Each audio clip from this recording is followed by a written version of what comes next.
আজকের রেসিপি কাঁচা আম দিয়ে মসুর ডাল রান্না করলাম। গরম চলে যাচ্ছে, সবাই তো টক ডাল গরমে খেতে খুব পছন্দ করেন, আমারও খুব ভালো লাগে। তাই কাঁচা আম দিয়ে মসুর ডাল দিয়ে টক ডাল রান্না করলাম। কার কার এই টক ডাল খেতে পছন্দ করেন আমাকে কমেন্ট করে জানাবেন। যে চ্যানেলটিকে সাবস্ক্রাইব করে আমার পাশে থাকবেন। কাঁচা আম দিয়ে টক ডাল রান্না করলাম। আম দিয়ে দিচ্ছি, এখন হলুদ দিয়ে দিলাম,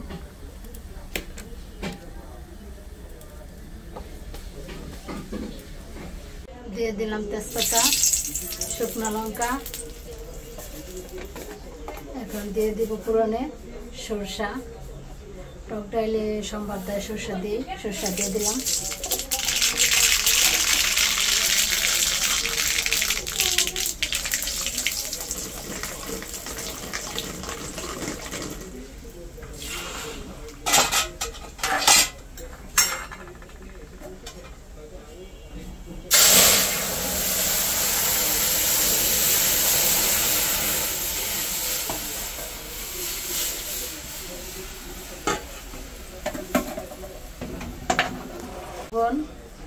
ধন্যপাতা,